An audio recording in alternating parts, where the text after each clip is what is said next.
मी गृहीत धरतो आणि महाराजांना विनंती करतो की आपल्या प्रवचना कार्यक्रमाला सुरुवात करावी.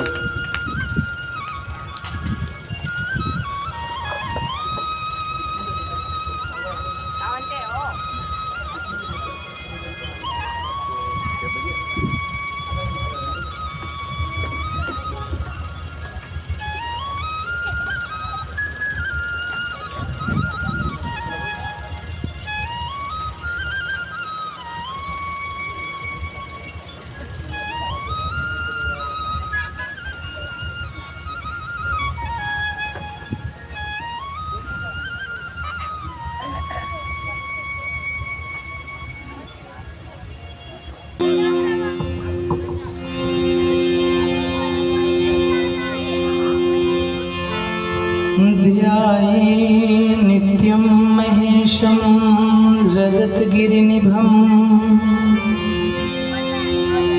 चारुचन्द्रावतंशमा रत्नाकलोज्ज्वलाङ्गं परशुमृग वराभीतिहस्तं प्रसन्नमा पद्माशीनं शमन्तात स्तुरिं मर्गनेत्यार्धिदेवशानमा विश्ववाद्यं विश्ववन्द्यं निखिलभयहरं पञ्चवक्त्रं त्रिनेत्रमा वन्दे देव उमापतिं शुरगुरुं वन्दे जगत्कारणं वन्दे पन्नगभूषणं मृगधरं वन्दे पशूनां पतिम् वन्दे सूर्यशशाङ्कवह्निनयनं वन्दे मुकुन्दप्रियः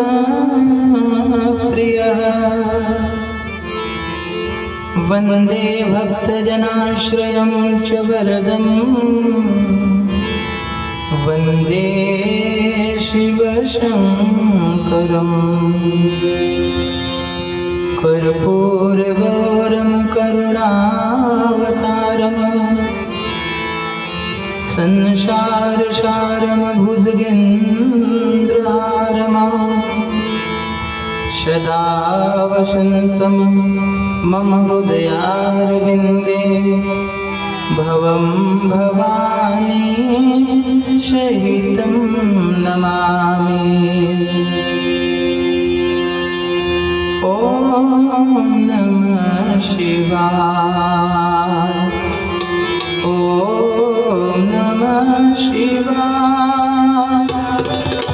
ॐ नमः शिवाय. ॐ नमः शिवाय. ॐ नमः शिवाय. ॐ नमः शिवाय. हरि ओम नमः शिवाय. हरि ओम नमः शिवाय. ओम नमः शिवाय. ओम नमः शिवाय.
नमः शिवाय, ओम नमः शिवाय, ओम नमः शिवाय। बोलिए गौरी शंकर भगवान की, पवन सुत हनुमान जी महाराज की, श्री राधे कृष्ण भगवान की, श्यावर रामचंद्र भगवान की, सब देवियों की, सब देवताओं की, स्थान देवता की, ग्राम देवता की, नमः पार्वती पते हर हर महादेव।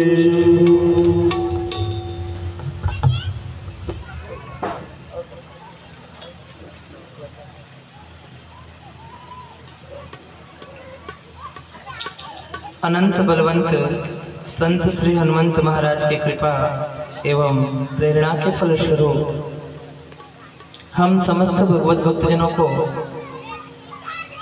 शशांक शेखर चंद्रमौलीधर कैलाश के उच्च शिखर पर विराजमान भगवान भूत भावन भोलेनाथ की महती कृपा के द्वारा सप्त दिवसीय श्री राम चंद्र जी महाराज जी के परम सेवक श्री हनुमान जी महाराज जी के प्रकट उत्सव के परम पावन पुनीत अवसर पर सप्त दिवसीय श्री शिव महापुराण कथा का सुंदर दिव्य एवं भव्य आयोजन नरसाड़ा के परम पावन पुनीत धरा पर किया जा रहा है, जिसमें आप समस्त भगवत भक्तजनों के अथक परिश्रम श्रद्धा और सहयोग से आज यह कार्यक्रम यह कथा शुभारंभ होने जा रहा है।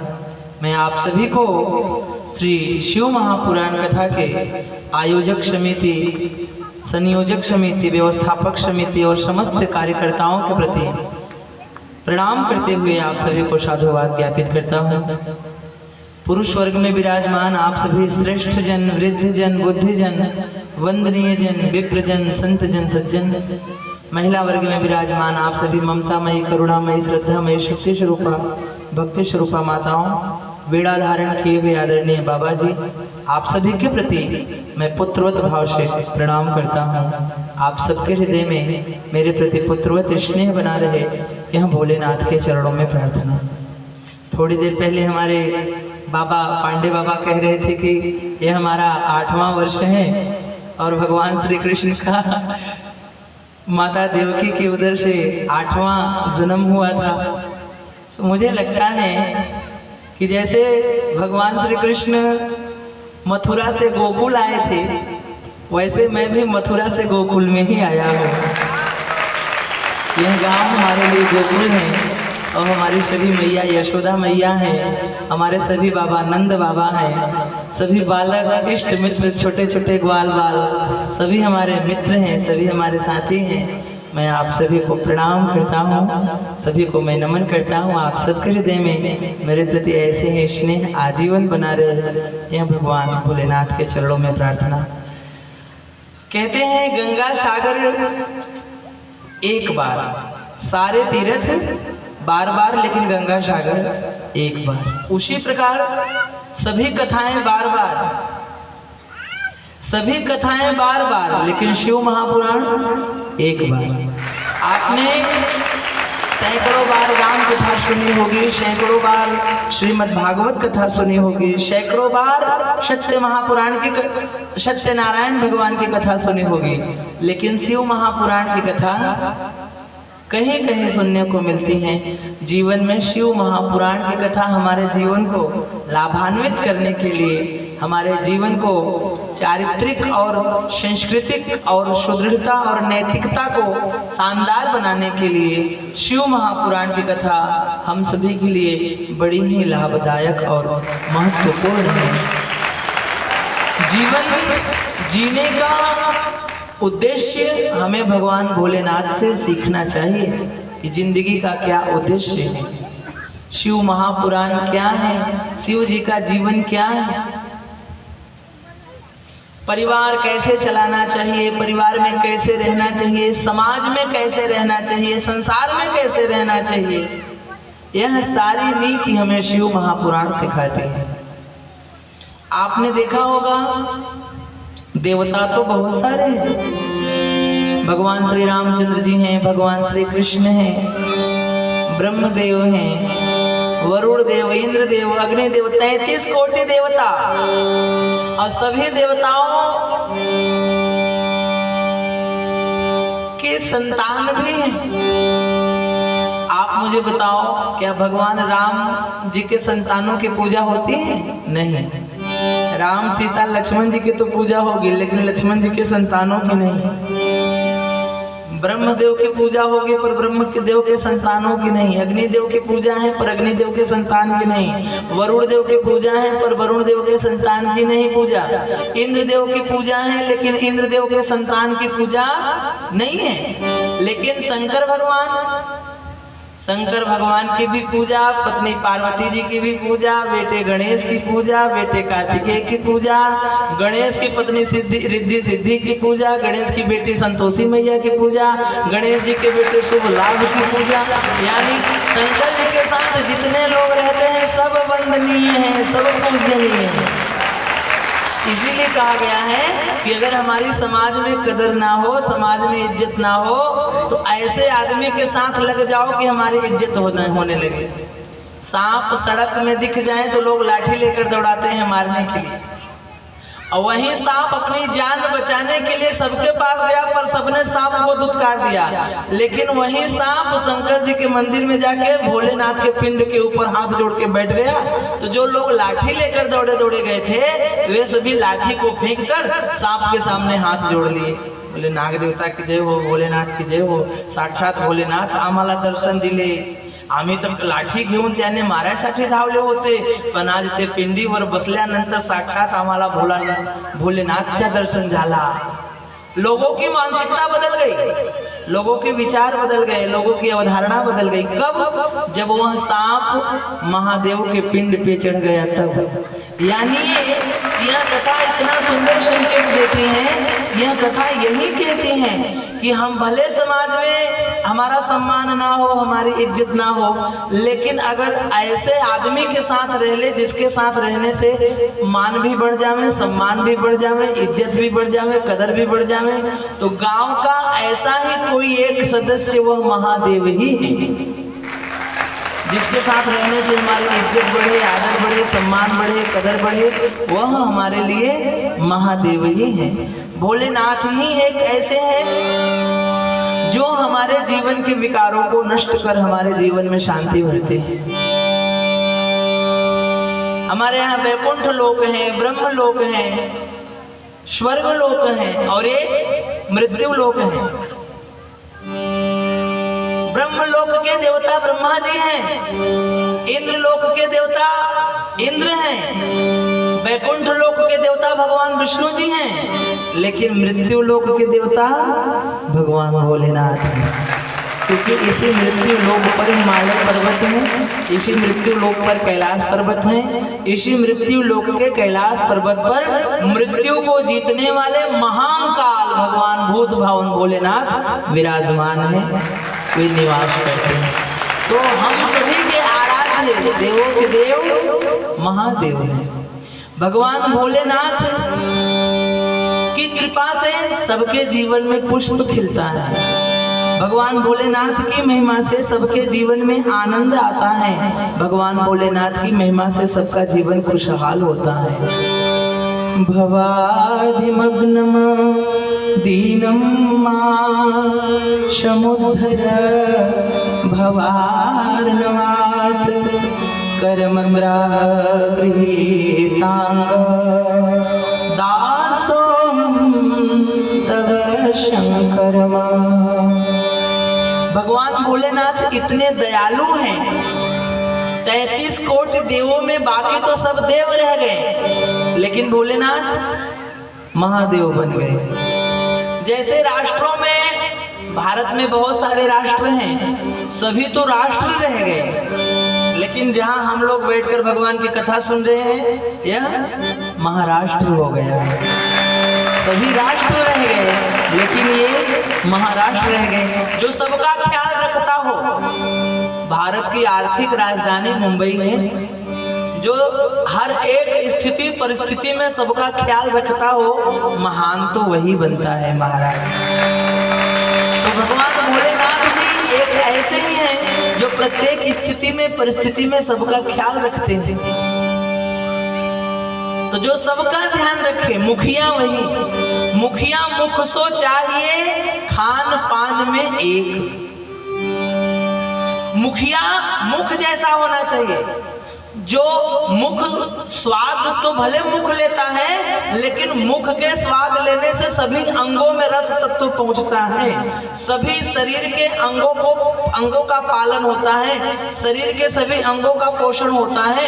उसी प्रकार मुखिया होना चाहिए, मुखिया के द्वारा पूरे परिवार का पोषण होना चाहिए, पूरे परिवार का पालन होना चाहिए, तब तो वह मुखिया महादेव बन सकता है।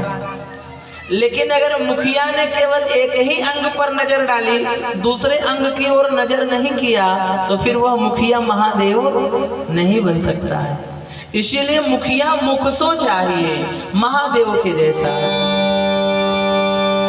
संसार में भूत भावन भगवान भोलेनाथ समय समय पर सबके विपत्तियों को दूर किए हैं। आज आप लोग अगर यहाँ बैठे हो, कथा पंडाल में बैठे हो, तो आप ये मत सोचना कि आप अपनी मर्जी से आए हो।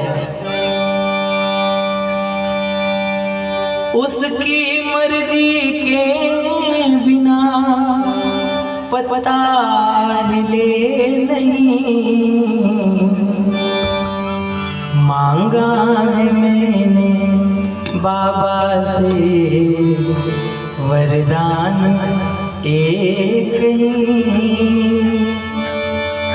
तेरी कृपा बनी रहे जब तक है जिंदगी, मांगा है मैंने बाबा से वरदान एक ही। कोई नहीं समझ सका माया बड़ी अजीब। भगवान भोलेनाथ की महिमा को कोई आज तक नहीं जान पाया। खुद तो वीराना में रहते हैं, लेकिन तीनों लोक देवताओं को लुटा दिया है। शरीर पर एक भी वस्त्र नहीं रखते, लेकिन जब द्रौपदी के सामने समस्या आई तो भगवान श्री कृष्ण को भेजकर द्रौपदी के सामने वस्त्रों का ढेर लगवा दिया है। अरे कोई नहीं समझ सका माया बड़ी अजीब। जब समुद्र मंथन हुआ, समुद्र मंथन के समय कालकूट नाम का जहर निकला, संसार उस जहर के प्रभाव से जलने लगा, तो भगवान भोलेनाथ खड़े होकर उस जहर को पीने के लिए तैयार हो जाते हैं। सारे संसार को बचाने के लिए, ब्रह्मांड को बचाने के लिए अपना शरीर जो न्यौछावर करने को तैयार हो जावे, वही महादेव है महाराज। कोई नहीं समझ सका माया बड़ी अजीब, जो भी प्रभु को पा गया वो है खुश नसीब, क्योंकि उसकी मर्जी के बिना पता हिले नहीं। मांगा है मैंने बाबा से वरदान एक ही, तेरी कृपा बनी रहे जब तक है जिंदगी। मांगा है मैंने बाबा से वरदान एक ही। जब भी जीवन में कोई समस्या आए, जब भी जीवन में कोई विपत्ति आए, जब भी कोई जीवन में दुख आए, तो मुझे लगता है और किसी से ना कहो, लेकिन आंख बंद करके अगर बाबा से कह दो, भोलेनाथ से कह दो, तो ये बड़े जल्दी सुन लेते हैं। आपने देखा होगा भगवान राम जी के भक्त तो हजारों हैं, भगवान कृष्ण जी के भक्त तो हजारों हैं, लेकिन पूजा करने वाले भक्त जितने भोलेनाथ के हैं इतने अन्य देवताओं के नहीं है। पूजा जितना भोलेनाथ का होता है इतना अन्य देवताओं का नहीं होता है। भगत जितने भोलेनाथ के हैं उतना अन्य देवताओं के नहीं है। क्यों? क्योंकि अन्य देवताओं के यहाँ नियम है 12 बजे मंदिर बंद, फिर शाम को 4 बजे खुलेगा। इस दौरान में जो पहुंचा वो बस खाली जाए। लेकिन पूरे संसार में केवल और केवल एक देवाधिदेव महादेव भूत भवन भोलेनाथ जी का ही मंदिर ऐसा है जो 24 घंटे खुला रहता है, ना उसमें दरवाजे हैं ना तो ताले बंद होते हैं। भोलेनाथ जी का मंदिर 24 आवर्स भक्तांसाठी उघड्या आहे। 24 आवर्स आपातकालीन सेवा ही तिथे होऊ शकते। कोणीही जाऊं, कोणी, आप किसी भी स्थिति में किसी भी परिस्थिति में भोलेनाथ के सामने जाएं तो वे आपको अपने हृदय से लगाते हैं। अरे जब सांप जैसे जहरीले प्राणी को भी भगवान ने अपने गले से लगा लिया तो हम और आप तो साधारण है महाराज, हमें और आपको क्यों नहीं लगाया?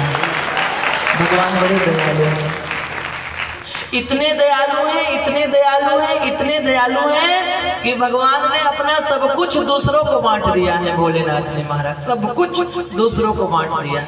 एक बात मैं बताऊं आपको, जब भगवान राम जी का जन्म होता है तो भी भगवान भोलेनाथ उनके जन्म में देखने उनको जाते हैं। कृष्ण जी का जन्म होता है तो भी एक दिन वे भोले भंडारी बनकर नर से नारी ब्रज में आ गए। और जब राम जी के जाने का अवसर होता है तो भी भगवान भोलेनाथ आते हैं। कृष्ण जी के जाने का अवसर होता है तो भी भगवान भोलेनाथ आते हैं। यानी कि इस मृत्यु लोक में मृत्यु के देवता है भोलेनाथ। बिना भोलेनाथ से पूछे यमराज किसी को लेकर नहीं जाते। बिना भोलेनाथ से पूछे जब राम जी को जाना हुआ तो यमराज काल का वेश धारण करके महाकाल के पास गए। महाकाल से बोले महाराज अब राम जी का समय पूरा हो गया है, अब उनको यहाँ से जाना चाहिए। तब भोलेनाथ दुर्वासा ऋषि बन गए और दुर्वासा ऋषि बनकर अयोध्या में पहुंचे। काल और भगवान राम का वार्तालाप चल रहा था। भगवान राम ने लक्ष्मण से कहा लक्ष्मण तुम दरवाजे पर बैठो, अगर कोई भी अंदर आए तो अंदर मत आने देना। उसी समय राम जी ने कहा कि अगर कोई अंदर आ गया तो समझ लेना मृत्यु दंड मैं तुम्हें दे दूंगा। उसी समय दुर्वासा ऋषि दरवाजे पर आ गए, बोले मुझे राम जी से मिलना है। लक्ष्मण जी ने कहा नहीं, वे अंदर कुछ विशेष चर्चा कर रहे हैं। दुर्वासा ऋषि ने कहा अगर नहीं मिलने दिया तो मैं तुम्हारी अयोध्या को नष्ट कर दूंगा। लक्ष्मण जी बेचारे क्या करे, दरवाजा खोलकर अंदर गए। राम जी ने लक्ष्मण से कहा लक्ष्मण तुमने मेरी आज्ञा की अवहेलना की, अब तुम्हें मृत्यु दंड मिलेगा। तो लक्ष्मण जी राम जी के सामने सरयू नदी में समाहित हो गए। जब लक्ष्मण जी समाहित हो गए तब भगवान राम जी भी सरयू में समाहित हो गए। यानी ये कि भगवान भोलेनाथ ही यहाँ इस मृत्यु लोक से वहां जाने की सलाह देते हैं। आप देखो जब घर में किसी की तबीयत खराब हो जाए, अगर दवा करने से आराम ना मिलता हो, दवा करने से उपचार ठीक से ना हो पाता हो तो हम लोग पंडित लोगों के पास जाते हैं। तो पंडित जी यही कहते हैं कि भैया आप तो एक ही उपाय है, अगर घर में महामृत्युंजय मंत्र का जाप करवा लिया तो बच गए तो ठीक है। महामृत्युंजय मंत्र भोलेनाथ का मंत्र, ओम त्र्यंबकम यजामहे सुगंधिम पुष्टि वर्धनम उर्वारुकमेव वंदनात् मृत्योर्मोक्षेयमामृतात्। इस मंत्र में इतनी शक्ति है, इस मंत्र में इतनी शक्ति है कि रोज सुबह नहा धोकर शांति पूर्वक अगर आपने 108 बार ये माला ले लो, एक माला ऐसे पकड़ लो और बोलो ओम त्र्यंबकम यजामहे सुगंधिम पुष्टिवर्धनम उर्वारुकमेव वंदनात् मृत्योर्मोक्षेयमामृतात्। फिर दूसरा पकड़ो, फिर तीसरा, ऐसे ही बोलते चले जाओ 108 बार। जो इस मंत्र का उच्चारण करता है, मैं गारंटी पूर्वक कहता हूँ शरीर में जो रोग है और जो आने वाली आपत्ति इस मंत्र के प्रभाव से नष्ट हो जाता है। ओम त्र्यंबकम यजामहे सुगंधिम पुष्टि वर्धनम उर्वा रुक्मिव वंदनात् मृत्योर मोक्षे मामृता। हे भगवान भूत भावन भोलेनाथ, मैं आपको प्रणाम करता हूँ। आप हमारे जीवन के शारीरिक रोगों को, मानसिक रोगों को दूर करें। भावपूर्वक किया गया पूजा, भावपूर्वक किया गया ध्यान, भावपूर्वक किया गया कार्य भगवान भोलेनाथ श्रवण करते हैं। तो क्या बोलना पड़ेगा? श्री शिवाय। क्या बोलना पड़ेगा? श्री शिवाय। अरे तो ऐसे बोल रहे हो जैसे कोई सुन लेगा तो हमें डांटने लगेगा। ऐसे बोलिए कि ताकि बगल वाले भी सुन ले, समझ ले कि हाँ हम क्या बोल रहे हैं। क्या बोलना पड़ेगा? श्री शिवाय। अरे यार भीव वाटते, भीव लोक काही म्हणू लागणार आम्हाला गजराने म्हटले तर। क्या बोलना पड़ेगा? श्री शिवाय। शंकर जी भगवान भूत भावन भोलेनाथ, भगवान श्री कृष्ण के जीवन में भी, भगवान राम के जीवन में भी, सबके जीवन में भगवान भोलेनाथ ने सहायता की है। जब राम जी को रावण को मारने जाना था तो राम जी से किसी ने कहा कि बिना भोलेनाथ की कृपा के रावण नहीं मारा जा सकता। तब रामेश्वरम में भगवान श्री रामचंद्र जी ने भगवान भोलेनाथ का शिवलिंग स्थापित किया और भोलेनाथ ने आशीर्वाद दिया है। तब जाके राम जी रावण पर विजय प्राप्त किए हैं। अरे भगवान श्री कृष्ण ने एक नहीं, दो नहीं, तीन नहीं, चार नहीं, 16,108 विवाह किए। कितने? 16,108। 16,108 लगन झाल्यानंतर ही भगवान कृष्णाला बाळ एक ही नाही होत होते। 16,108 लगन झाल्यानंतर ही भगवान श्री कृष्णाला बाळ एक ही नहीं झाले।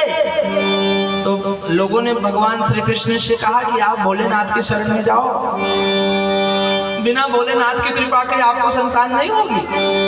तब भगवान श्री कृष्ण ने अपने प्रत्येक पत्नी के साथ 11 बार भगवान श्री शिव जी का अभिषेक किए हैं।